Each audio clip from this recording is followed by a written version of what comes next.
Bonjour, bonsoir tout le monde. Merci de rester fidèle à ce programme de déontologue. Oui, ce programme mensuel qui réussit à réunir des spécialistes à travers et aussi à travers le monde, afin d'aborder prioritairement les questions à la fois de maladies mentales. La thématique de ce jour, la manipulation dans le domaine professionnel, quel impact en relation avec le client. Euh, alors, je m'excuse, quelle relation avec le client? Que se passe-t-il dans la tête et le cœur des manipulateurs? On sait bien pourquoi les pros du marketing, de la politique ou de l'influence ont recours au levier de la manipulation. Mais quand ce sont nos proches, avec l'estime qu'on leur porte, on gagnerait à les comprendre. Que se passe-t-il dans leur tête? Qu'ont-ils vraiment dans le cœur? Certes, on dit où veulent en venir ceux qui cherchent à vendre un produit ou susciter l'adhésion. Mais dans la vie privée, c'est de tous les jours. Comment un ami, un conjoint, un parent peut-il, pourquoi veut-il laver un autre cerveau que le leur? C'est en comprenant leurs motivations souterraines, conscientes ou non, qu'on peut déjà prendre du recul, conserver son libre arbitre et se protéger des entourloups. Mais attention, chercher à expliquer ces comportements conduit parfois à les excuser. Or, c'est le but même des grands manipulateurs, légitimer leur conduite. Méfiance donc, y compris dans le diagnostic que chacun tâchera de poser. Mieux vaut lever le voile qui masque la manipulation sans jouer à l'enquêteur de service et encore moins au psy. Un besoin d'exister coûte que coûte. Pour y voir clair, il est important de mieux saisir le but plus ou moins avoué de ces acrobates. Il en existe plusieurs. Les manipulateurs peuvent chercher à accroître leur pouvoir, leur contrôle, leur sentiment de puissance, pour nourrir leur sentiment d'existence. Ils peuvent aussi manœuvrer pour entretenir un lien qui est important ou fuir une angoisse de solitude. Dans d'autres cas, ils tentent de nourrir un ego défaillant. Par la manipulation, ils captent des qualités, des compétences de leurs victimes, ou encore ils essaient de donner un sens à leurs actions et pensées en savourant les effets qu'elles ont sur l'autre parce que en eux-mêmes, ils ne trouvent pas. En effet, les personnes qui manipulent le font toujours pour mettre en terme à un conflit intra-psychique qu'elles ressentent profondément, à une angoisse qu'elles ne peuvent réguler seules et autrement qu'en utilisant autrui. On imagine rapidement que ces personnes bénéficient d'une assurance sans faille. Or, c'est souvent tout le contraire. Il s'agit plutôt d'un manque profond et existentiel d'estime de soi, cumulé à un refus d'altérité, de l'équité. Ils ont besoin de combler un vide abyssal, se sentant inférieurs, frustrés, privés de valeurs qu'ils considèrent comme essentielles, ils pensent se nourrir en s'appropriant puis en contrôlant l'autre. Plus ils le vident de sa propre estime, plus leur sentiment de puissance et de supériorité se développe. Les vases sont pour eux communicants. Une pression interne et externe. L'estime de soi est donc particulièrement fragile chez le manipulateur. Et les raisons de ce narcissisme en berne sont multiples. Là encore, on peut trouver un ou plusieurs facteurs qui souvent se cumulent, mais il n'est pas question d'évaluer un pourcentage. Ils sont à la fois endogènes et exogènes. Côté endogène, il y a le tempérament ou le caractère de chacun. Tout le monde ne possède pas spontanément un charisme, un don pour la parole, jusque-là la rhétorique, une capacité à charmer, à fédérer. Évidemment, ces compétences naturelles ne conduisent pas toujours à manipuler. Cependant, elles sont un terreau possible qui ne demande qu'à être alimenté et qui suivra la première arme, qui servira la première arme de la manipulation, la séduction. Côté exogène, l'éducation, l'environnement familial, le lien à l'autre développé depuis le plus jeune âge sont bien sûr des éléments importants. Celles et ceux qui grandissent dans une faille affective et ou relationnelle vont souvent chercher à la combler, à passer outre leur vulnérabilité ou s'atteler à la faire disparaître. La société actuelle a également des incidences. Individualiste et concurrentielle, elle promeut l'ego et valorise les compétences liées à la réussite, à l'apparat. À l'heure où plus personne ne rechigne à se montrer, à se livrer, où chacun apprécie d'être vu, remarqué, où L'influence a le statut de métier. Certains n'hésitent plus à manipuler leur entourage pour redorer leur blason. Enfin, dans la liste des facteurs possibles, on trouve également des chocs et les accidents de la vie, les traumatismes, agressions, violences, deuil. Et d'autres plus, et d'autant plus, ils ont été vécus pendant l'enfance ou l'adolescence, ont souvent des conséquences lorsque rien de construit n'a pu être élaboré. Ces blessés vont chercher à surmonter l'épreuve dans un mécanisme d'inversion en prenant la place de l'agresseur, un regard tourné vers soi. Savent-ils seulement ce qu'ils font et l'impact de leur conduite sur les autres? Pas toujours selon. Pas toujours. Il est difficile de savoir ce qu'ils pensent réellement, d'autant que entre ce qu'ils pensent consciemment et ce qu'ils pensent inconsciemment, il peut y avoir une fracture clivante. Il en est fait davantage question de ressenti et de raisonnement, en tout cas en première instance. Ils sont conduits par l'émotion, la colère, l'envie et la peur de ce mélange et les chahutent au point que la manipulation semble indispensable à la sauvegarde de leur équilibre si précaire. Une fois le système mis en place, ils pensent essentiellement à comment conserver ou développer leur pouvoir. C'est donc dans une réflexion tournée uniquement vers eux-mêmes que, que vers eux-mêmes et concentrée sur la stratégie permettant de maintenir le mécanisme qu'ils ont instauré. Focalisés sur le but qu'ils poursuivent, mais ne reconnaissent que rarement. Ils ne pensent pas à l'autre dont ils ont pourtant cruellement besoin. Leur plus grande peur est de se retrouver seuls. Ils n'existent qu'à travers et grâce à cet entourage qu'ils dominent. En sont-ils pleinement conscients? Là encore, je ne pense pas. De même, il n'est pas possible d'affirmer qu'ils font volontairement du mal à leurs victimes. Ils ne regardent pas forcément les conséquences de leur comportement sur l'autre. Ce qu'ils observent, c'est le résultat pour eux-mêmes. C'est la manière dont leur angoisse est apaisée, dont leur satisfaction est alimentée, dont leur jouissance est rendue possible grâce à la manipulation. Et plus elles le sont, plus elles se doivent de le rester pour que le manque existentiel qui semble momentanément comblé par la domination continue de s'estomper. Après les vases communicants, le cercle vicieux.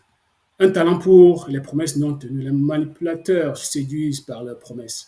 Leur discours donne envie, attire, provoque chez l'autre la compassion, suscite l'intérêt ou encore génère le besoin qui lui font croire qu'il est lui-même en difficulté, voire en souffrance, et que la relation manipulatrice est la solution. Cependant, leurs actes sont à l'inverse de leurs propos. Les promesses apparemment bienveillantes de bien-être, de protection, de sécurité, d'amour, de complicité, de partage, de développement ne sont jamais tenues. Elles sont toujours soumises à certaines conditions, des conditions fixées, le plus souvent implicitement. Les manipulateurs s'arrangent pour que l'entourage pense qu'il ne les a pas remplis, qu'il a commis une faute, une erreur, qu'il n'est pas à la hauteur, qu'il a mal compris, mal perçu. Voilà pourquoi les vœux pieux restent lettres mortes. Et les promesses pourraient même se voir remplacées par des sanctions si les fins stratèges jugent l'impair trop grand ou trop risqué lorsqu'ils craignent que celui-ci leur fasse perdre le contrôle ou la fasse. Aux yeux des manipulateurs, tous les coups sont permis tant que les armes psychiques, émotionnelles et affectives utilisées parviennent au but recherché. Ils possèdent tous tout un arsenal, la fausse gentillesse, l'omniprésence ou la fausse pudeur, les injonctions directes et indirectes, la menace, la comparaison, l'encensement ou la dévalorisation, l'isolement et la critique de l'entourage, la moquerie, le sadisme. Et parfois, tout cela réuni en un terrible cocktail. Ils enserrent leurs victimes dans leur filet comme l'araignée tisse sa toile autour de ses proies. Et puis plus la victime se débat, plus le filet se resserre. Une quête perpétuelle de puissance. Alors parfois, on se demande à quoi bon lutter et si céder n'est finalement pas le meilleur moyen de se protéger. Mais ce faisant, on accroît malgré soi leur pouvoir et leur désir de puissance. Ils ressentent dès lors une forme de jouissance qu'ils vont chercher à renouveler. Il est fort probable qu'on soit de nouveau mis à l'épreuve, privé peu à peu de résistance et de ressources. Par ailleurs, leur céder n'apaise pas la relation dysfonctionnelle. Bien au contraire, s'ils semblent dans un premier temps récompenser leurs proches d'avoir consenti à se conformer à leurs désirs, la récompense est toujours viciée. Car, parallèlement, cette capitulation le dévalorise. Elle témoigne de sa faiblesse et de son incapacité, de son manque de libre arbitre ou d'autonomie. La rébellion est toujours risquée. Si on ne leur cède pas, en tenant de En tentant de les raisonner, les manipulateurs se sentent évidemment frustrés, éprouvés par l'angoisse de perdre la main, ce qui signerait la limite de leur puissance, donc de leur existence. Ils peuvent se mettre en colère et se montrer cruels, voire criminels. Tout ce qui atteint leur pouvoir le fragilise ou le nie. Selon eux, bien sûr, le- tout ce qui atteint leur pouvoir le fragilise ou le nie, autant pour moi, selon eux, bien sûr, est insupportable. Ils peuvent alors mettre en place différentes tactiques, allant jusqu'à la destruction psychique pour effrayer autrui et ainsi récupérer leur autorité. Ils le rejettent, lui qui pourtant tente souvent de rétablir le lien, ou au contraire, le harcèle jusqu'à ce que, enfin, il cède. Le mieux est de s'en éloigner, au moins psychiquement. La victime a besoin de temps, de recul pour soigner les blessures causées par la manipulation, comprendre ce qui a permis et nourri la relation, ne plus souffrir et recouvrir sa liberté comme son identité.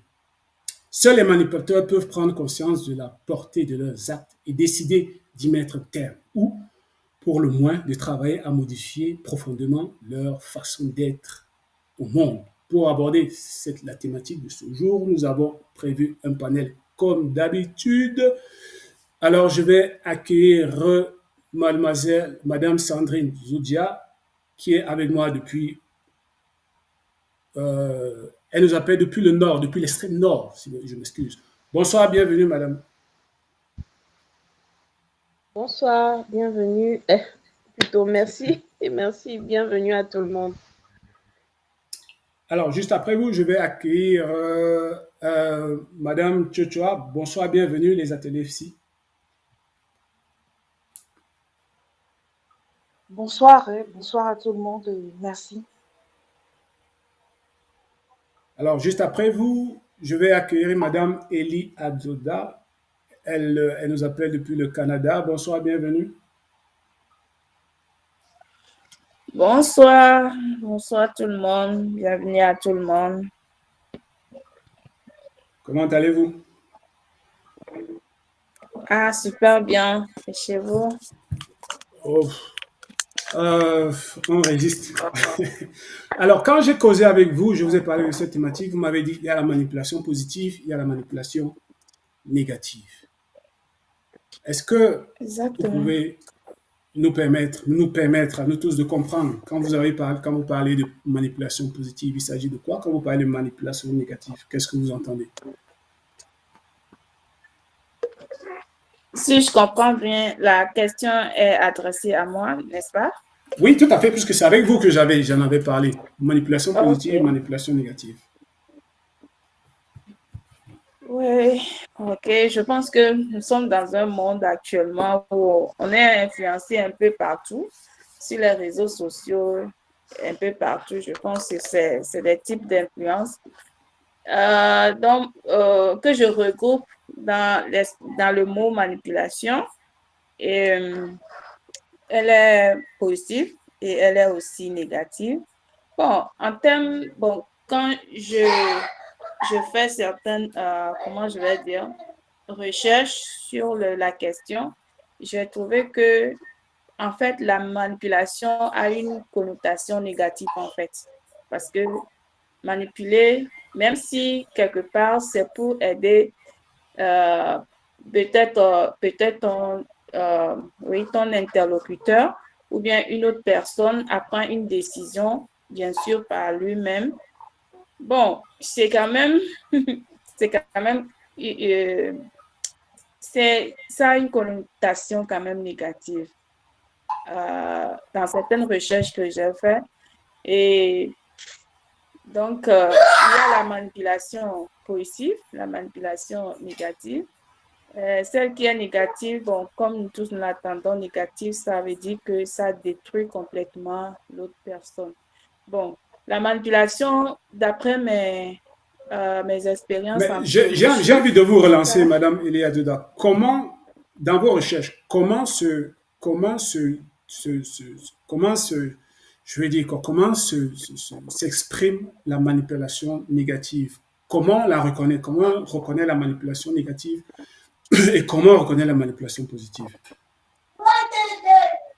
tout d'abord, concernant la manipulation, que ce soit positive ou négative, bon, d'après mes expériences personnelles et puis d'après les recherches, c'est un peu difficile à identifier. C'est vraiment, vraiment difficile. Et même en milieu professionnel, tu peux te faire influencer, persuader de payer un produit sans te rendre compte que tu as été manipulé, en fait. C'est difficile vraiment à identifier. Il faut peut-être être formé. Donc, moi, je pourrais peut-être dire pour pouvoir savoir que tu es en train d'être manipulé, il faut préalablement être informé par rapport à certains comportements manipulateurs. Donc, je ne sais pas dans quel contexte nous sommes actuellement. Si c'est dans un contexte interpersonnel, juste peut-être dans la famille, relationnel et dans le milieu professionnel. Bon, je pense que nous sommes en milieu professionnel. Donc, ici, pour reconnaître que nous sommes dans une manipulation,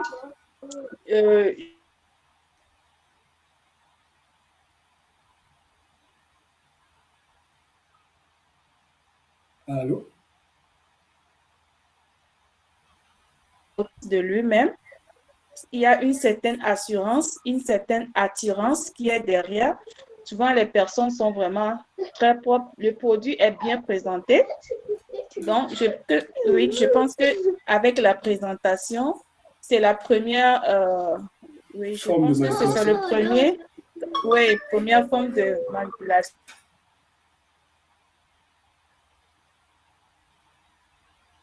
Les deux sont bien quand même présentés. C'est vraiment élégant. Si tu vois, tu ne peux jamais savoir que c'est du faux. Par exemple, je prends un exemple que dans certaines formes milieu professionnel, on vend les portables, par exemple. Même ça peut se faire même avec les habits. Vous allez acheter, la personne va emballer un produit qui est peut-être falsifié à côté. Et puis, il y a le produit bien présenté qui vous a qui a aussi, ou bien qu'il est en train de vous présenter comme un produit qui est bien, qui est ceci, qui est cela. Mais peut-être après, il peut échanger ce produit pour vous donner dans une forme de manipulation que vous ne pourrez jamais vous en rendre compte qu'on vous a vendu un autre type de produit. Vous voyez un peu. Donc, c'est dans la présentation, elle est vraiment très chic que vous n'aurez jamais pensé que ce truc-là ne serait pas, ou bien serait du faux, en fait. Donc, premièrement, il y a la présentation qui est chic derrière. Deuxièmement, il y a c'est l'élocution, c'est ça, non? L'éloquence plutôt, avec laquelle la personne communique avec vous. Et puis souvent, ces personnes ne vous donnent pas le temps de réfléchir. Ils ne vont pas vous donner le temps de réfléchir sur le produit qu'on va vous vendre. Est-ce que c'est ça? Ils ne vous donnent pas vraiment le temps. Donc, c'est ça. Et c'est comme si une invasion, la personne vous envahit sur les qualités tellement que il ne va pas vous donner un temps pour réfléchir. Je pense que je vais laisser les autres aussi Oui, parler. Madame J'ai Sandrine parlé de Zoudia deux voulait fois. prendre, oui, Madame Oui, Sandrine Zoudia voulait prendre la parole. exactement. Merci. Oui, Madame Sandrine Zoudia, c'est à Allô? vous la parole. Est-ce que vous m'écoutez là? D'accord. Oui, oui, oui, oui. Donc, en fait, je vais rebondir sur la question parce que ça m'a touchée. Manipulation positive et manipulation euh, le texte que vous avez, à l'entame, le texte que vous avez lu, qui parlait des manipulateurs et tout, c'est vrai que ça me faisait... Quand vous étiez en train de lire, moi, je voyais seulement nos démagogues d'en haut, là. Les gens, bon, les gens, là, les gens qui sont dans le gouvernement. Bon, bref. Mais ce n'est pas seulement là-bas, en fait. Ce n'est pas là-bas seulement. Ça, quand je dis ça m'a touché, c'est que il y a effectivement dans manipulation le positif et le négatif. Parce que même en science, on manipule les grenouilles et des éléments pour atteindre un objectif. Maintenant, ça dépend de pourquoi est-ce qu'on manipule et de ce qu'on veut atteindre. Est-ce que cet objectif est égoïste ou bien cet objectif-là permet un partenariat gagnant-gagnant? Maintenant, tout est manipulé. En fait, la vérité, c'est qu'il n'y a personne sur cette terre qui ne soit influencé. Influencé par quelque chose. La manipulation commence par l'influence. Ça veut dire que ce n'est plus nous qui agissons, mais ça, nous prenons de tout ce qui est environnemental, intrinsèque, générationnel, intergénérationnel, et toutes ces choses-là nous influencent. Quand vous parliez tout à l'heure des manipulateurs, moi, ce que je voyais, c'était les hommes d'église. Ce que je voyais, c'était les hommes d'église, les gourous et ces gros vendeurs d'illusions. Donc, bref, quand je dis je ne sais pas quelle est la question que vous avez posée, mais je ne sais plus trop ce que vous avez dit, mais ce qui est venu dans mon esprit en termes de réponse, c'est comment reconnaître un manipulateur. Oui, La qu'est-ce première oui. chose, allô, Oui, allô, allez-y, on vous écoute. Je posais justement la question de savoir comment la manipulation positive s'exprime et comment la manipulation négative s'exprime. Comment est-ce qu'on reconnaît? la manipulation négative. La première chose qui se passe, c'est que vous sentez que vous êtes infantilisé. Ça, c'est la première chose. Vous vous sentez infantilisé.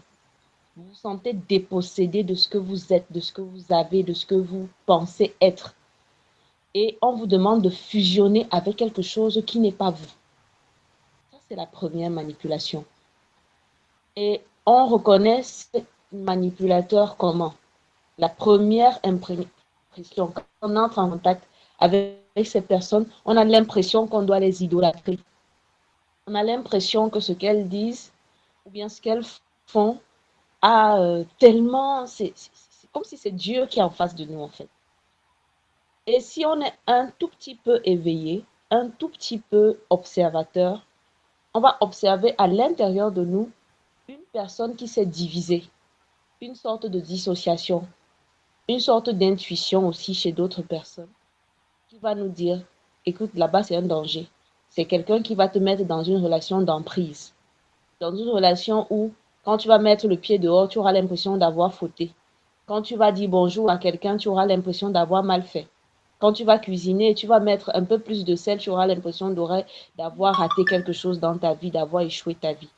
Donc, il y a des signes comme ça chez les manipulateurs. En fait, tout ce qui est manipulation négative est à sens unique. Elle ne se dirige que vers le gourou, vers la personne qui doit être célébrée, vers le manipulateur lui-même. L'énergie ne se dirige que vers lui. Tandis que dans la manipulation positive, c'est un partenariat gagnant-gagnant. Ça veut dire quoi? Quelqu'un va à l'hôpital et c'est une femme qui a 17 enfants. Elle a 17 enfants et elle arrive, on lui demande d'aller au service SSR, santé de sexuelle et de reproduction, SSR. Et elle arrive au service SSR. Ce qui se passe, c'est que si on lui dit simplement que, bon, madame, vous avez déjà 17 enfants, vous n'avez même pas, votre mari ne s'en occupe pas vraiment et tout, elle ne va pas accepter. Parce que dans sa culture, peut-être, il faut faire beaucoup d'enfants à son mari pour être la personne la plus valorisée, la femme la plus valorisée. Alors, à ce moment-là, on influence et on manipule. On influence et on manipule comment? En donnant des statistiques. On lui dit statistiquement, les femmes de ton âge qui ont déjà fait ce nombre d'enfants peuvent avoir tel genre de problème, X, Y, Z. Et on lui fait sortir toute une liste de statistiques comme ça. On lui dit également, il y a des personnes qui sont dans la même situation que toi et voilà les problèmes qu'elles ont finalement eus. On insère la peur chez elles. Et cette peur-là peut l'amener à dire, bon, d'accord, je vais me faire ovariectomiser. C'est-à-dire, je vais enlever mes ovaires ou bien je vais enlever tout l'utérus, je ne sais pas moi. C'est une manipulation. Est-ce qu'elle est négative? Est-ce qu'elle est positive? Dans le sens où la proposition de se faire ovariectomiser n'est pas venue de l'agent du SSR, ce n'est pas un problème. Mais dans le sens où euh, c'est l'agent SSR qui a dit non, il faut enlever les ovaires, c'est à ce moment que c'est dangereux. Mais c'est positif dans le sens où c'est une influence positive pour moi, hein, dans le sens où tu as 17 enfants, la plupart sont en train de devenir des bandits. La plupart sont en train de devenir des bandits et tu n'arrives pas à t'en sortir, mais tu veux continuer à faire des enfants parce que tu veux être valorisé par ton mari. C'est un problème. Donc, on te manipule pour que tu changes d'idée. Et je vais dire que même en thérapie, c'est pareil. La thérapie, la psychothérapie est une forme de manipulation. Elle est positive dans le sens où elle touche exactement ce qu'il faut toucher pour que la personne retrouve, je vais dire quoi, son équilibre psychique. C'est une manipulation, un peu comme en science. On part, il y a des éléments, il y a les trucs chimiques ici, là, on fait la manipulation de tous ces éléments-là pour atteindre un objectif. Maintenant, cet objectif-là, s'il sert à un partenariat gagnant-gagnant, il est positif. S'il sert à un partenariat qui ne sert que le chercheur, à ce moment-là, c'est négatif. Bon, bref, j'espère avoir répondu à la question, mais c'est ce que je voulais dire. Merci. Merci, Madame Sandrine Zoudia. Alors, je voudrais passer la parole à Madame Kevin Wakam qui a une chronique pour nous. Si Madame Tchotua veut bien m'accorder cela. Madame Tchotua, vous voulez bien m'accorder cela? On peut donner quelques minutes à Madame Kevin Wakam pour sa chronique. Et puis, on continue avec le débat. Merci. Alors, Madame Kevin Wakam, qu'est-ce que vous avez prévu pour nous aujourd'hui?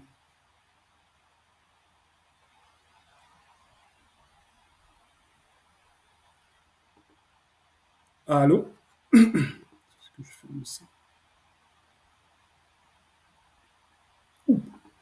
Allô, Madame Kevin Wakam, qu'est-ce que vous avez prévu pour nous aujourd'hui? Je ne sais pas si elle me suit.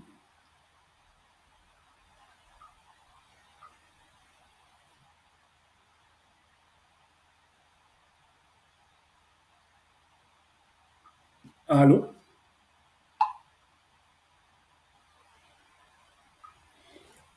Oh, bon, j'ai l'impression qu'elle doit avoir des soucis de connexion.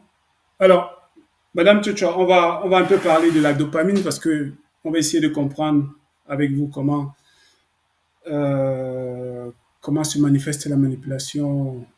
Enfin, essayer de voir comment si on arrive à contrôler nos neurones, comment on appelle ça, on a parlé tout à l'heure de la dopamine. Alors, on va essayer de parler de la dopamine.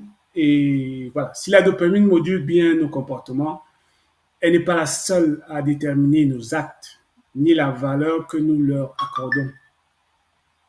En d'autres termes, si un individu gagne plus que ce qu'il pensait, mais aurait pu gagner encore plus s'il avait fait un autre choix, la synthèse de dopamine est plus élevée que s'il avait eu conscience de l'existence d'autres stratégies plus gagnantes.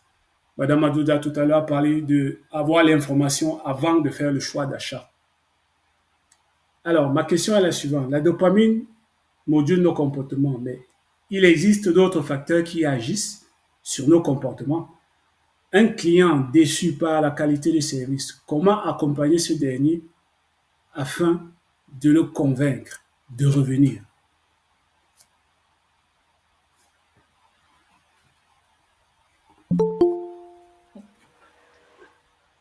Euh, merci, Achille Aurélien. Je n'ai pas vraiment la casquette de vendeur. Comment convaincre un client de revenir s'il est déçu? En fait, vous voulez savoir comment faire revenir un client quand je l'aurai déçu, quoi. C'est ce que vous voulez? C'est ça votre centre d'intérêt? Ça peut être dans le cadre d'une consultation aussi, où un client peut se sentir peut-être pas compris et Oui.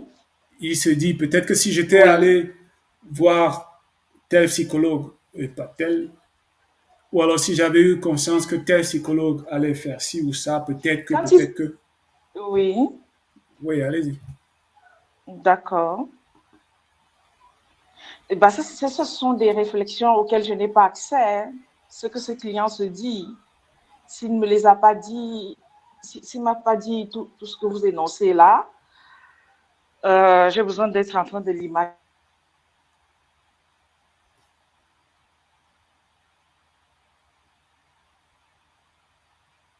Allô? Allô? Allô?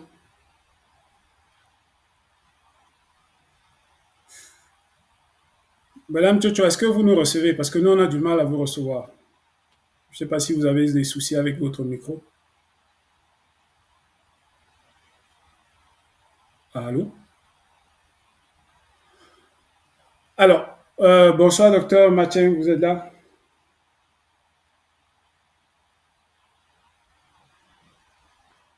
Bonsoir, bonsoir à vous. Comment allez-vous? Ça va, merci. Alors, qu'est-ce que vous avez prévu pour nous ce soir comme chronique?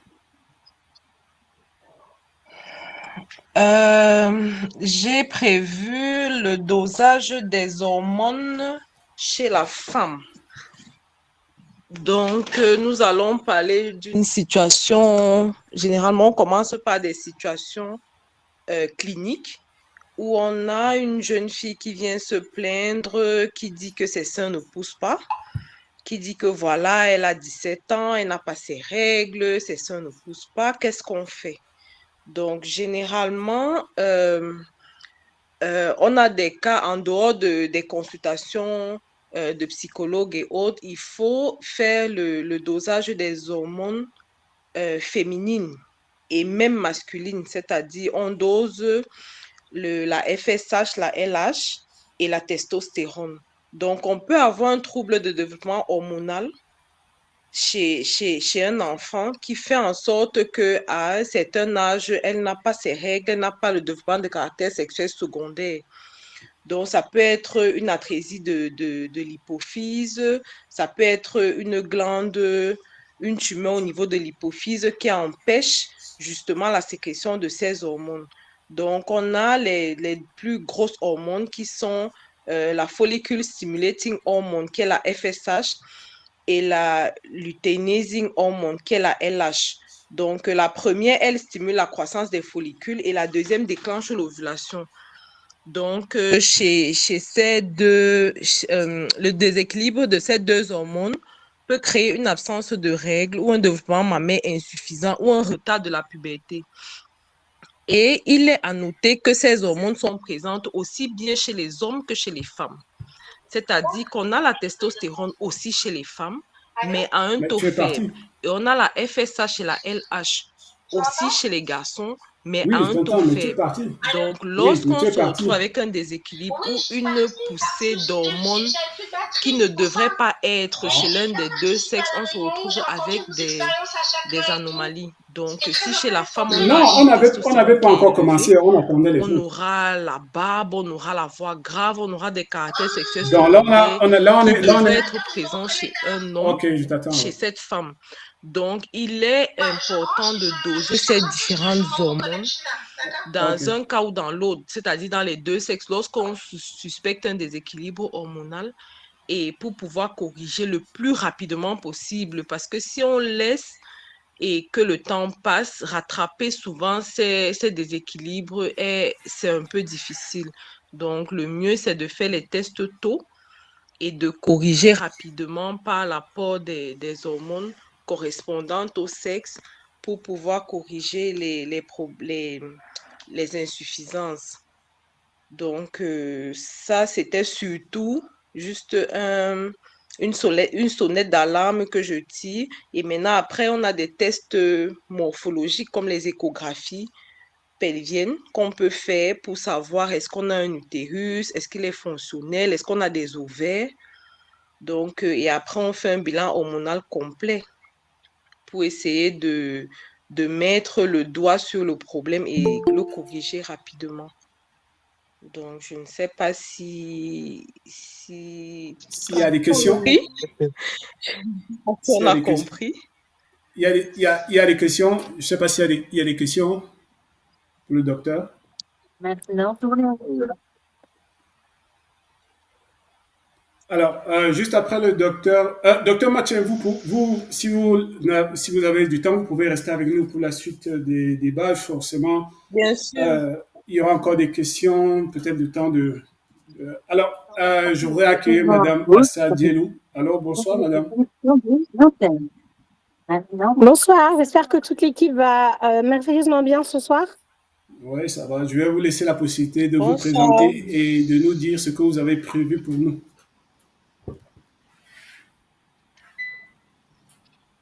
Allô, je vous entends pas très bien, Aurélien.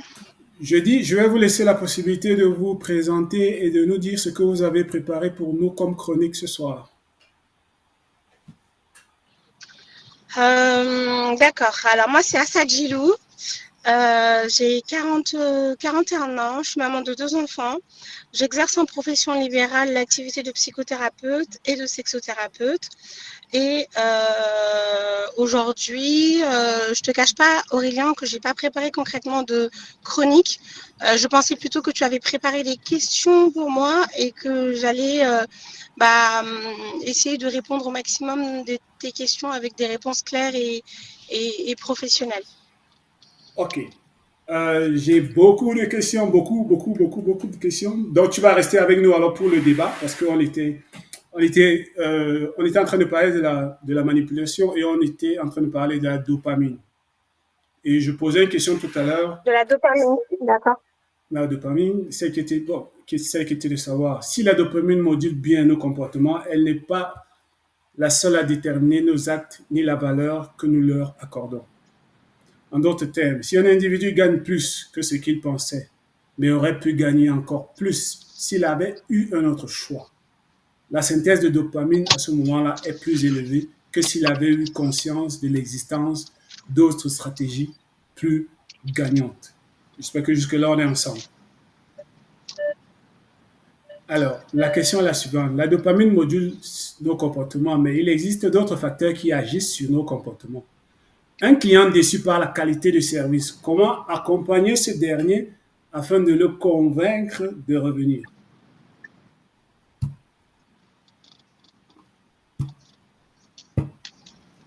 Alors, la question, elle est pour moi, c'est ça? Tout à fait. Ok, donc si j'ai bien compris la question, c'est comment convaincre un client pour qu'il revienne pour une transaction, c'est ça? Tout à fait. Ok. Alors, je pense qu'il y a plusieurs choses qui peuvent être évoquées sur ce sujet-là, d'accord? Déjà, pour rentrer dans le processus de tenter de convaincre un client, pour qu'il achète, c'est un très bon processus. Hein. On a vu les différentes étapes de la vente, parce qu'avant d'être dans la santé mentale, j'étais directrice de magasin. Et les formations sur la vente, je les dispensais pour mes collaborateurs. D'accord? Donc, dans les différentes étapes de la vente, nous avons l'accueil, nous avons la présentation du produit, nous avons la réponse aux objections et tant d'autres. Et par rapport à ça, je pense que ça peut être intéressant de préparer le vendeur pour qu'il puisse être en mesure de présenter les produits et d'adopter les produits par rapport aux besoins du client. D'accord? Et il ne faut pas tenter de toujours récupérer un client. Un client qui ne veut pas acheter est un client qui ne veut pas acheter. On ne peut pas forcer quelqu'un à acheter. Et même forcer une vente, forcer une transaction qui se dirige vers un échec, je pense que c'est plus ternir l'image de la transaction et de la marque plutôt qu'autre chose. Donc déjà, premier point, c'est préparer son collaborateur par rapport aux différents produits et être capable pour pouvoir répondre aux besoins de tous, proposer plusieurs catégories de produits. Je pense que ça peut être intéressant de ne pas que cibler la haute gamme ou la moyenne gamme parce que du coup, on peut perdre certains clients de cette façon. Ne sachant pas, ne connaissant pas et ne maîtrisant pas le budget et le pouvoir d'achat de chaque client, il faut être capable de proposer plusieurs produits alternatifs au client qui lui permettraient, si jamais il a envie d'une chaussure noire très haut de gamme qui coûte assez cher et qui est hors de son budget, si j'ai la même chaussure noire en moyenne gamme avec une tarification autre, je pourrais tout de suite le rediriger. Donc en fait là, je pense qu'il faut faire la différence entre forcé à faire une transaction et répondre aux objections. C'est deux choses totalement différentes. Répondre aux objections demande en un premier temps avoir écouté le client, avoir compris les besoins du client et surtout avoir ciblé peut-être ou à peu près le pouvoir d'achat du client et par rapport à ça, le rediriger vers quelque chose qui sera le plus adapté à ses besoins et le plus adapté à la situation financière de l'entreprise. Après, moi, je déconseille vraiment quand une vente est en échec de forcer. Et on peut proposer la fidélisation, le fait que le client nous suive sur les réseaux sociaux ou proposer la carte de visite pour continuer de tisser un lien avec le client, mais on ne force jamais une transaction. Et quand je dis forcer, c'est le fait de vouloir récupérer un client concrètement. Je ne sais pas si ma contribution répond à vos attentes, je ne sais pas ce qui a été dit auparavant. Donc, je mets ça comme ça. S'il y a des avis qui divergent, je suis à l'écoute. S'il y a des interrogations sur le sujet, je suis aussi à l'écoute. Oui, Voilà pour ma contribution, Julien. oui, merci bien. C'est vrai qu'il y a la stratégie du push et il y a la stratégie du pull dans la vente. Parce que dans la stratégie du push, il faut amener le produit vers le client. Maintenant, le client peut voir en cela une tentative de forcer la vente, alors que, en fait, le vendeur, lui, il est dans la stratégie du push. Parce que la stratégie du pull demande un peu plus d'investissement pour le vendeur, parce que là, il faut avoir une grande capacité à toucher le maximum de potentiels acheteurs. Est-ce que comment je vais dire ça? Est-ce que c'est peut-être le client qui a mal compris la stratégie, qui peut avoir mal compris la stratégie du vendeur, qui était dans une stratégie de push? Alors, pour répondre à cette problématique, le client n'est pas censé savoir qu'il y a une stratégie qui est en train de se ficeler sur lui. Lui, il est juste client, il vit son expérience en tant que client. Il n'a pas à être au courant des stratégies, des objectifs chiffrés, de la pression financière qui existe dans l'organisation de l'équipe. D'accord? Donc ça, c'est la première chose qu'il faut recevoir. Donc le client n'est jamais responsable d'une vente qui a échoué. Donc je dirais plutôt que le vendeur, notamment le collaborateur, n'a pas su positionner son push ou son pull au bon moment dans la vente. D'accord? Donc ça, c'est aussi quelque chose qu'il faut conscientiser. Le client reste un client qui vit une expérience de vente à vos côtés, qui vient peut-être acheter l'histoire du produit, qui vient peut-être acheter un produit par le biais d'une émotion, par le biais d'un manque. Il n'a pas du tout à subir les stratégies du vendeur ou de la marque ou de l'enseigne. Pas du tout. Donc, en aucun cas, ça peut être la faute du client. Ouais, c'est pourtant qu'on dit que le client est roi. Alors, Madame Tchotchoa est revenue. Madame Tchotchoa, votre connexion. Alors, attention, Aurélien. Aurélien, le client n'est pas roi. Il est roi dans le sens où on le sert. Il est roi dans le sens où on lui donne une attention particulière et qu'on essaie de cibler son besoin. Il est roi parce qu'il paye. Et avec le fait de payer, il permet de débloquer plein d'autres choses en arrière-boutique. Mais le client, quand il est insolent, quand il est mal poli, on peut aussi refuser de lui faire la vente en se disant, non pas pour le punir, mais que cette personne ne devrait pas porter notre marque ou autre. Tout dépend, il y a des gens qui refusent une certaine catégorie de clientèle. Et on peut le voir, ça, comme les marques de montres, là, comment elles s'appellent, Rolex. C'est pas tout le monde qui peut acheter une Rolex. Chez Louis Vuitton, il y a certains produits qui sont vendus spécialement à une toute petite catégorie de clients pour créer cet effet d'exclusivité. Donc oui, le client, il est roi parce qu'il débloque beaucoup de choses, mais quand un client ne correspond pas à notre produit, à notre marque, on a le droit de lui refuser la vente. Et ça ne veut pas dire qu'on est un mauvais acheteur ou un mauvais vendeur. C'est juste que nous ne coïncidons pas, tout simplement. Alors, merci. J'espère que vous ne partez pas. Je voulais passer la parole à Madame Elia Doza qui a levé la main. Juste après, Madame Tchotchoa va reprendre la parole parce qu'elle a perdu sa connexion tout à l'heure. C'est elle qui avait la parole. Alors, Madame Elia Doza, vous avez levé la main. Vous voulez sûrement rebondir sur ce qui a été dit précédemment. Oui, justement, j'aimerais apporter ma contribution sur la question spécifique. Bon, je reviens encore pour dire que, bon, à mon avis, la manipulation, elle a une connotation négative pour moi Et je pense que ça rejoint, et mon opinion rejoint un peu notre sœur qui vient de parler, qu'on ne force pas le client.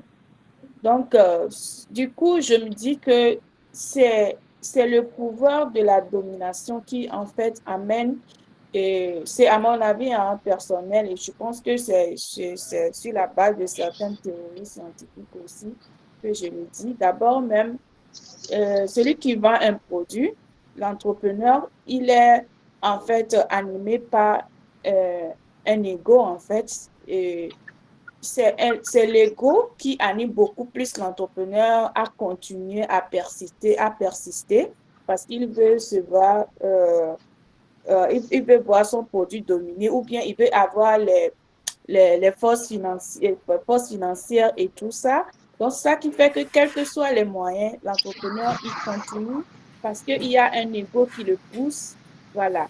Donc, naturellement, on n'a pas besoin de forcer quelqu'un à prendre une décision. Moi, je pense que c'est la sensibilisation qui est la bonne. On va mettre l'information à la disposition de tout le monde. Si la personne est intéressée par ton produit, il le fait. Moi, je pense que, à mon avis, c'est comme ça devait être. Mais vu que nous sommes dans un monde qui est dynamique, qui évolue tous les jours, tout le monde, il y a une compétition et puis tout le monde veut avoir une puissance financière, tout le monde veut que c'est sa marque. Bon, et puis aujourd'hui, nous sommes avides d'argent, les choses coûtent cher, donc tout le monde veut faire le gain finalement. Mon entreprise doit produire. On a peur de la perte. Moi-même, je suis entrepreneur, je sais comment ça se passe. Et donc, ça fait qu'il y a beaucoup qui sont dans la recherche du pouvoir financier. Ils veulent vraiment que je sais pas, son entreprise, sa marque soit dominante. Oui, fait que la personne, bon, l'entrepreneur est obligé, comme s'il va forcer, il va passer par les manipulations et autres. Sinon, moi, à mon avis, je ne pense pas qu'on va passer par la manipulation. Parce qu'aujourd'hui, on parle d'image, tout le monde. C'est-à-dire que si tu n'as pas, par exemple, un bon profil par exemple, sur un réseau social, sur les réseaux sociaux, pardon, peut-être que tu n'es pas vraiment crédible. Moi, je pense que c'est une forme de manipulation qui serait possible, mais à mon avis, on n'a pas vraiment besoin de ça. Donc, pour moi, c'est pour moi, c'est le fait, l'avidité de l'argent, le fait de poursuivre une puissance financière qui fait que on est obligé de vouloir faire revenir un client. Sinon, on n'est pas forcément, à mon avis, si le client n'est pas satisfait, on peut appeler. C'est ce qui est recommandé je pense, dans les stratégies commerciales. Il faut appeler. Je ne suis pas mon domaine, je ne suis pas spécialisée dans le marketing ni dans le travail, mais je pense que on peut s'excuser, on peut appeler les clients pour s'excuser par rapport aux défaillances qui a eu lieu, mais forcer le client à revenir, à être encore son client et tout ça, pour moi, je pense que c'est une forme de manipulation qui n'est pas en fait bonne. Et voilà. Mais ce qui amène les gens à forcer, c'est le pouvoir. Il faut que je fasse des chiffres. Il faut vraiment, moi, je pense que c'est ce qui est derrière. Sinon, on n'a pas C'est intéressant, ce que vous dites, Zanvi. Allô? Oui, je suis là. Oui, on vous écoute. Oui, Zanvi, c'est très intéressant ce que vous dites. Et du coup, j'ai envie de rebondir sur la manipulation. Je pense que beaucoup de personnes ont une vision négative et erronée de la manipulation parce que on a souvent tendance à l'associer à la relation toxique, à l'homme ou la femme qui fait du mal à l'autre, avec la manipulation, etc. Mais la manipulation, elle existe elle se classifie dans deux catégories. Elle se classifie dans la catégorie positive et dans la catégorie négative. Et les gens utilisent plus souvent la manipulation de la catégorie négative. La manipulation de la catégorie positive, elle est utilisée bien plus souvent qu'on ne le pense. Elle est utilisée dans le marketing, elle est utilisée dans la communication. Séduire quelqu'un, essayer de vendre un produit à quelqu'un, faire une remise à quelqu'un, faire une promotion à quelqu'un face à une vente difficile ou à un service après-vente parce suite à une vente dysfonctionnelle ou un produit défectueux, rappeler la personne et lui proposer une offre commerciale, c'est une manipulation. C'est pas forcément négatif, mais c'est pour répondre à un intérêt qui est lié à l'entreprise. Donc la manipulation, elle commence à partir du moment où vous regardez la publicité et que la publicité génère une émotion en vous. À partir du moment où vous regardez un panneau publicitaire et que ce panneau publicitaire vous crée une image dans votre mémoire et que 10 minutes, 10 jours, 15 jours, un mois plus tard, vous repensez à l'image et que ça génère une envie en vous, même ça, c'est de la manipulation. La manipulation, elle est partout dans le processus de vente. Parce que écouter les besoins du client, répondre à ses demandes et en lui présentant les produits qui répondent à ses demandes et répondre aux objections après cela, est-ce que ça, c'est pas les processus et le procédé de la manipulation? J'aimerais quand même poser ça sur la table, vous amener à réfléchir sur la définition que vous faites de la manipulation. La manipulation, elle n'est pas que négative, elle est aussi positive parfois. Voilà ce que je voulais ajouter en complément à ce que Sophie a dit. Effectivement, j'ai posé cette question tout à l'heure. Alors, je voudrais très rapidement passer la parole à Madame Tchotchoua qui avait la parole tout à l'heure. Elle a eu des soucis de connexion. Madame Tchotchoua, c'est bon, vous pouvez prendre la parole déjà. C'est bon la connexion? Oui, merci Achille Aurélien. Je soulignais comme ça là d'entrée de jeu que la situation qui nous concerne, ce soit la manipulation, me fait tout de suite partir sur un état de choses qui concerne l'espèce humaine. C'est en réalité que nous sommes tous reliés. Nous sommes reliés, pas seulement influencés. Nous parlons d'influence parce que c'est la perception que nous avons du lien, du moins quand nous prenons conscience du lien. Mais en réalité, être humain, c'est être relié. Nous sommes reliés. Bien. Cet état de choses me fait comprendre que la manipulation, si je parle du mot lui-même en tant que l'exercice de la main, de prime abord, la main, puisqu'elle est physique, elle est censée agir sur des choses physiques. Ça se tient. Je veux dire quoi, c'est logique de prime abord. Par contre, la manipulation à laquelle nous sommes en train de nous intéresser très particulièrement, c'est quand les mouvements vont avoir lieu sur l'esprit. Et l'esprit est fait d'une succession de mots. Le contenu de l'esprit humain, c'est une batterie de mots. Le contenu de la conscience, le contenu de notre psychisme, c'est une succession de mots. Ce ne sont que des mots.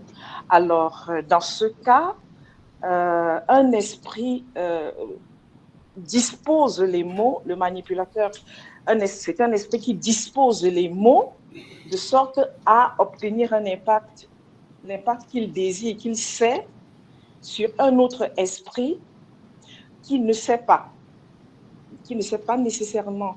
Et je voudrais quand même nous faire remarquer que quand nous parlons de manipulation, précisément dans tout ce que vous avez décrit là, dans votre présentation, votre réflexion du début, c'est que quand nous parlons de manipulation, en général, c'est après coup que l'on peut parler de manipulation, pas pendant.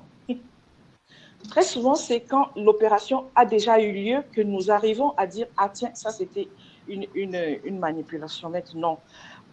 Pour qu'une manipulation ait lieu, il faut nécessairement deux esprits, je veux dire deux personnes.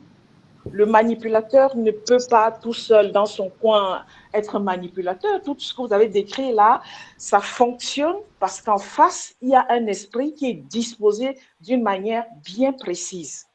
Donc, si pour nous, et tel que vous nous l'avez fait sentir dans votre introduction, la manipulation est un fléau aussi grand, c'est bien parce que Il y a en face des manipulateurs un nombre important de personnes qui permettent que la chose ait lieu.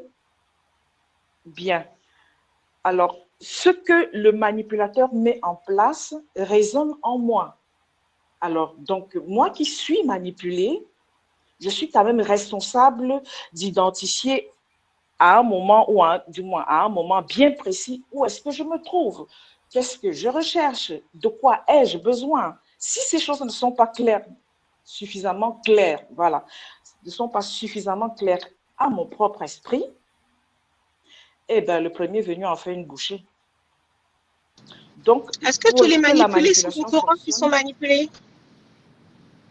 pardon, Est-ce que tous les je n'ai pas manipulés entendu. peuvent être conscients de la manipulation qu'on exerce sur eux? Après coup, oui. Et pendant? Non, en général, non. Pareil, D'accord. quand on dit une incompréhension, c'est toujours après coup que l'on parle d'une incompréhension. Sur le Donc coup, ce alors, n'est pas évident. Je veux dire, oui. ils sont responsables ou ils ne sont pas responsables vu qu'ils ne se rendent pas compte? Ils sont victimes, quelque part, non? Qu'est-ce que Oui, vous en disons, pensez? C'est une oui, question? oui, sous réserve, quelqu'un qui est manipulé est naturellement victime, est naturellement victime, oui. Bien, D'accord, merci est beaucoup. naturellement victime. Alors je D'accord. voudrais, si vous me permettez, donner la parole Donc, à... personnellement, je voudrais la nuance que nous introduisons entre la manipulation positive et la manipulation négative, pour moi, reste entre parenthèses. Je vous remercie. Merci, Madame Tutua. Je voudrais passer la parole à Madame Sandrine Zoudia. Madame Sandrine Zoudia, on va essayer de continuer de comprendre les mouvements, l'impact des mouvements sur le cerveau. Alors, si un client qui perd de l'argent, c'est qu'il aurait pu en perdre bien plus en choisissant une stratégie différente.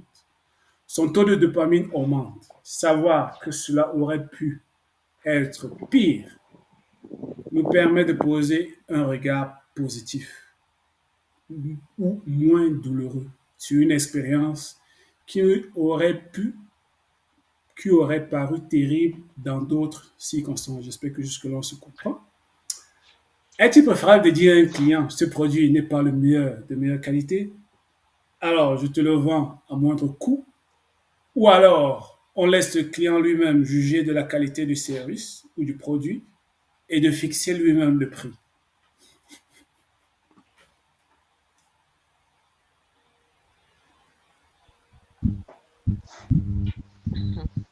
En fait, Aurélien, tu me demandes de te donner des cours en commerce. Je ne sais pas si c'est pour ta propre structure, mais en tout cas, chapeau. La question que tu poses, c'est celle de savoir est-ce qu'il faut demander, est-ce qu'on va dire au client, ce produit est de mauvaise qualité, alors je te le donne. Bah, on ne vend pas à un client quelque chose qui est de mauvaise qualité. Ça ne se fait pas. Parce que ce qu'on vend à un client, c'est une solution. C'est ça en fait. On ne vend rien d'autre qu'une solution. Donc si on ne peut pas faire d'un produit une solution, ça ne sert à rien. Ce n'est même plus à ce moment-là, ce qu'on fait à ce client, ce n'est plus de la manipulation, c'est de la destruction de l'estime et de la personnalité de l'autre. Donc, est-ce qu'il faudra Pour vous relancer, Madame Sandrine Zoudia, vous pouvez vendre un produit, vous pouvez avoir envie de vendre un produit à un client, mais vous vous rendez compte que, comme Madame Assa l'a expliqué tout à l'heure, vous vous rendez compte que son pouvoir d'achat ne peut pas lui permettre de s'offrir un tel produit. Et vous vous dites, bon, on va enlever quelques accessoires pour ramener le produit à la bourse du client. À son niveau. Si on veut. C'est pour ça qu'il y a plusieurs gammes. Il y a le bas de gamme, il y a la gamme du milieu, il y a le haut de gamme. Et tout ça, c'est avec des options différentes. Mais le plus important, c'est de lui dire euh, le produit avec option, telle option. Il coûte ça, il coûte cette somme-ci. Si ce n'est pas dans ses bourses, on lui demande à quel point il a besoin de ce dont il a besoin et qu'est-ce que ça va créer chez lui, quelle est la solution que ça va apporter dans sa vie. Parce que très souvent, ce n'est pas parce qu'il n'a pas l'argent qu'il ne veut pas débourser cette somme pour le produit, mais c'est parce qu'il estime que le produit ne mérite pas qu'il dépense autant. Donc, il faudra aussi évaluer à quel point il a besoin de ce produit au maximum de son potentiel. Et si réellement il ne peut pas acheter le produit qui est au maximum le produit max parce qu'il n'a pas suffisamment de moyens, on lui présente clairement qu'en fonction de votre besoin, c'est la solution que vous voulez attendre pour résoudre le problème que vous voulez résoudre, parce que chaque vente doit être une résolution de problème en fait. C'est à ce moment qu'on fidélise le client. Le client devient fidélisé quand il se rend compte que quand je vais acheter là-bas, ce n'est pas que le produit que j'achète la solution à mon problème en fait. Donc, de lui présenter autre chose qui réponde clairement à son besoin, qui n'a peut-être pas les meilleures options, mais qui répondent clairement à son besoin, c'est déjà ça. Ce n'est pas de dire non, celui-ci est plus bas de gamme. Non, ça c'est pas ça. C'est voilà les options, voilà les options, voilà les options, voilà les options. Ça n'a pas les options du premier que je vous ai présenté, mais ça répond à votre besoin de temps, parce que vous avez d'abord pris le temps d'écouter le client sur ce qu'il veut. Pourquoi est-ce qu'il veut la chose? Qu'est-ce qu'il veut réaliser avec ce qu'il veut acheter? Qu'est-ce que ça va créer en lui? Quel est le sentiment? Quelle est l'émotion que ça va susciter chez lui, qui sera générée quand il aura acheté la chose? Et c'est quand vous êtes au courant de... Vous avez déjà fait ce listing-là, vous comprenez mieux votre client. Vous savez exactement comment le diriger. La vente n'est pas une vente à proprement parler. C'est une orientation. On guide le client à aller vers la solution qui lui convient le mieux. Donc, moi, c'est ce que je dirais. Donc, on ne va pas dire celui-ci, voilà, donnez-moi le prix que vous voulez. Non, non. Non, celui-ci, voilà ses options, voilà. Et en fonction de ce que vous voulez réaliser, de ce que vous voulez accomplir, de comment vous voulez vous sentir, voilà ce qui irait bien pour vous. Voilà. Alors, on va devoir se séparer et avant de se séparer, j'ai une dernière question pour chacun d'entre vous va donner son point de vue. Entre quelqu'un qui vend de la bière et quelqu'un qui vend de l'eau, quelle peut bien être la solution que cette personne aura apportée? Quelle est la solution que quelqu'un apporte à un consommateur de bière et quelle est la solution que quelqu'un apporte à un consommateur d'eau? Madame Sandrine Zoudia, comme vous avez la parole, à vous l'honneur.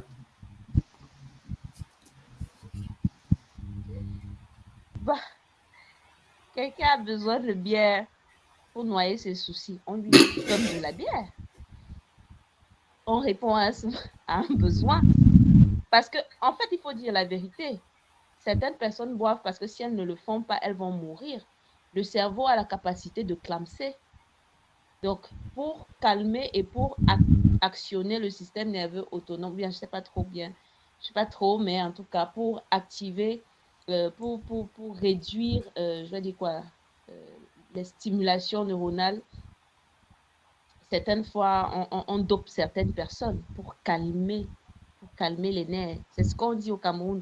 Je bois la bière pour calmer les nerfs. Donc, oui, on leur apporte une solution. Même si cette solution, demain, va les tuer. Il n'y a pas de problème, mais au moins, ça les maintient à vie quelque temps. Et pour le vendeur d'eau, la solution, c'est le besoin du client. Le client a besoin d'eau, on lui donne de l'eau. C'est tout. Hein. Moi, je vois la vie très, très simple. Pas trop de... J'ai besoin d'eau qu'on me donne de l'eau. J'ai besoin de bière qu'on me donne de la bière et de la bonne bière. Voilà, je saoule et je dors. Merci. Oui, Madame Elia Doda, votre point de vue? Un vendeur d'eau, un vendeur de bière? Quel est le problème que vous posez? Franchement, Bon, j'ai eu quelques informations par rapport à l'entrepreneuriat. Je pense que euh, ça se relie à l'entrepreneuriat de toutes les manières. Et s'il faut proposer de la bière ou de l'eau, oui. Donc, moi, je tiens toujours oui, à mon idée selon laquelle il y a un ego qui pousse les gens à faire de l'entrepreneuriat. Et, cet ego est souvent orienté vers ce qui nous anime en nous. Je peux parler de peut-être par rapport à notre inné, il y a des potentialités que nous avons. La chose nous guide. Par exemple, on ne devient pas psychologue au hasard.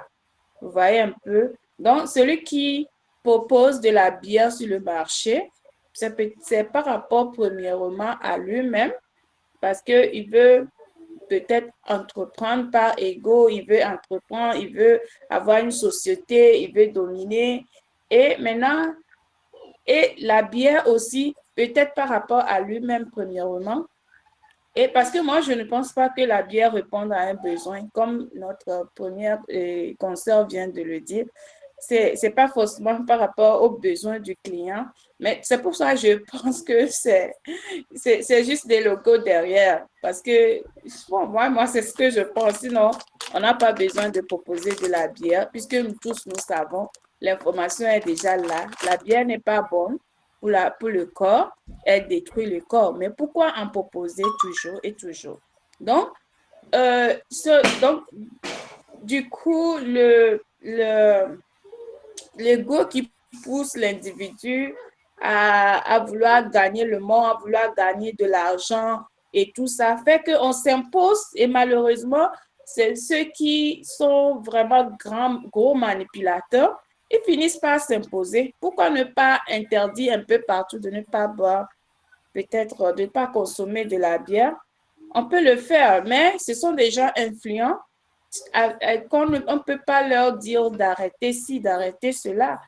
Donc, vous voyez, donc c'est pour ça, moi, je dis que c'est pourquoi la manipulation, même en quelque sorte, je sais que il y a une manipulation positive et négative, mais moi, de toutes les manières, moi, je pense que c'est la recherche je sais pas, du gain qui pousse vraiment à vouloir s'imposer, forcément, à vouloir faire autrement, à vouloir présenter le produit ainsi pour que les gens puissent payer.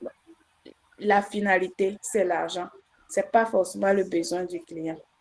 La preuve, c'est la proposition de la bière. Ça ne répond pas à un besoin précis, mais pourquoi on continue? Donc, voilà un peu mon idée par rapport à ça. C'est mon avis personnel. Merci beaucoup. Merci, Madame Adoda. Alors, Madame Tchotua, pour vous, le vendeur de bière, il apporte quoi comme solution? Le vendeur d'eau, il apporte quoi comme solution?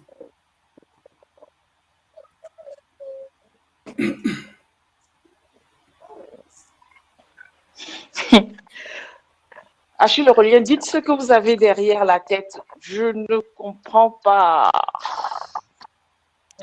le problème. Je ne comprends pas votre question. Bah, tout à l'heure, les uns et les autres étaient d'accord de ce qu'un produit doit apporter une solution. Un consommateur va vers un produit parce que ce produit-là vient résoudre un problème qu'il a dans le produit qu'il consomme. C'est une solution. Maintenant, c'est pour ça que je pose la question. Celui qui va vers la consommation de la bière, c'est pour la bière apporte quoi comme solution? Celui qui va vers la consommation de l'eau, c'est quoi il a quoi comme solution? Il finit par quel est le problème qu'il a pour trouver que l'eau c'est la solution à son problème? Voilà, la question elle est.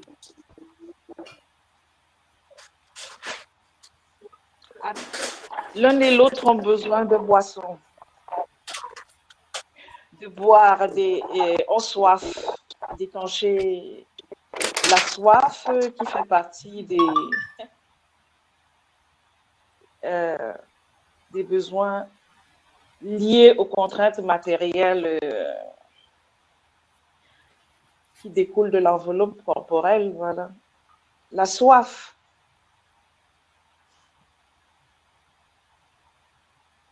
Voilà. Alors pour vous, les deux, c'est juste pour étancher leur soif. Alors, Madame Assadielo, je vous poserai la même question pour vous. Quelqu'un qui va vers la consommation de la bière, c'est pour la bière pour lui, c'est résout quoi comme problème? Et celui qui va vers l'eau, l'eau Alors, je résout quoi pense comme problème? que, je pense, je pense que mes consoeurs, elles ont très, très bien répondu à la problématique. Je ne suis personne, je ne suis qu'une vendeuse. Je n'ai pas à rediriger quelqu'un sur une consommation émotionnelle ou psychologique. Donc, la seule chose que je vais faire, c'est d'exécuter la demande. Donc, quelqu'un qui veut de l'alcool, bah, je lui sers de l'alcool si je suis en mesure de le faire par rapport à mes croyances et ma culture et autres. Et quelqu'un qui veut de l'eau, bah, je lui sers de l'eau de manière très généreuse parce que l'eau, c'est la meilleure boisson du monde. Et d'ailleurs, je recommande à mes consoeurs ici présentes de boire beaucoup d'eau. Donc, je donnerai de l'eau avec beaucoup, comment dirais-je, beaucoup de, pas d'estime, mais avec grand plaisir, tout simplement. Alors, docteur Mathieu, vous souhaitez prendre la parole avant qu'on ne conclue? Vous avez quelque chose à dire par rapport à la question qui a été posée? Oui, rebonsoir à toutes. Pour celles qui ne me connaissent pas, je suis médecin biologiste en service à l'hôpital général de Douala. Euh, je ne suis pas psychologue, donc je ne comprends pas beaucoup les problèmes, mais j'ai deux choses à dire. Le vendeur répond à un besoin, c'est-à-dire si les gens ne voulaient pas boire de l'alcool, on ne vendrait pas d'alcool. Donc, pour moi, le vendeur qui propose de l'alcool, il propose parce qu'il y a un besoin d'alcool. Donc, ça, c'est le premier, ça, c'est ce que je voulais dire en premier. Maintenant, deuxièmement, la personne qui va vers l'alcool, lui, c'est ce qu'il cherche. Je vais parler en termes médicaux, vraiment, je suis désolée. Euh, dans les années avant, l'alcool permettait de lever les inhibitions. Donc, jusqu'aujourd'hui, c'est ce qui se passe. Mais avant, dans la médecine, on l'utilisait comme Des anesthésiant, anesthésies. c'est-à-dire on donnait du whisky à boire aux gens et quand ils étaient sous-drogués et tout, on les opérait. Donc, il n'y avait pas d'anesthésie en tant que telle. Donc, même pour arracher une dent, on saoulait la personne et on lui arrachait la dent et il avait moins mal, entre guillemets. Donc, ça, c'est ce qui se passait avec l'alcool avant. Maintenant, avec je sais pas, l'évolution et autres, l'alcool est devenu une source de plaisir et maintenant les gens, ils ont aggravé ça, c'est-à-dire quelqu'un dit qu'il noie ses soucis, fait ceci parce que lorsqu'on prend de l'alcool, on a une action qui se passe directement dans le système nerveux central.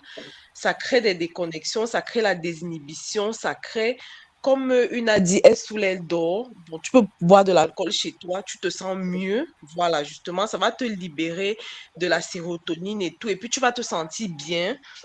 Et après, tu peux dormir. Donc, il y a des gens qui boivent et maintenant, le gros problème, c'est de tomber dans l'excès. Donc, lorsqu'on se retrouve dans l'excès, justement, on a donc tous ces effets néfastes qu'on voit avec l'alcool.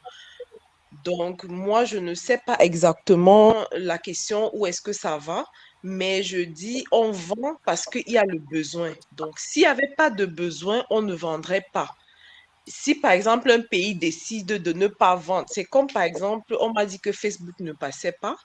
J'ai dit, ah, donc dans ce Cameroun, on pouvait arrêter Facebook, on pouvait arrêter TikTok. Ça sont des choses qu'on aurait dû faire depuis pour que les enfants ils se concentrent sur l'école, par exemple, que de faire les vidéos tout le temps. Donc, moi, ça m'est venu à l'esprit en disant, ah, mais donc c'était possible. Un pays peut se lever et puis ils disent, interdiction de vendre l'alcool à partir de 18 heures, par exemple. Et là, ça va faire en sorte que la demande va diminuer. Les âges, on met les âges, on restreint, on fait des... Et puis après, ça rend la société un peu plus saine. Donc, ça, c'est mon point de vue. Comme je le dis, je ne suis pas psychologue, je ne comprends pas vraiment les thématiques Mais voilà ce que je peux apporter comme élément de réponse. Merci. Mais vous n'avez que parlé de l'alcool, vous n'avez pas parlé de l'eau. Que dire de l'eau? Bon, l'eau, non, moi, j'ai pas de problème avec l'eau. J'ai pas de problème avec l'eau. Comme je dis, on vend parce qu'il y a le besoin. Donc, concernant l'eau, moi, je n'ai aucun problème avec l'eau. Vraiment, c'est ce qu'on peut boire de mieux, quoi. Donc, j'ai pas de souci avec l'eau. Ok, merci mesdames, merci bien d'avoir pris un peu de votre temps pour être présente ce soir. J'espère que j'aurai encore le plaisir de vous accueillir le mois prochain. Le mois prochain, c'est quoi? C'est décembre, début décembre, premier dimanche du mois de décembre pour une autre sortie de Déontologue. Merci bien à tous qui prenaient la peine de regarder ce programme sur mon compte YouTube. Ciao mesdames, à la prochaine. Merci. Au revoir. Bye bye. Bye.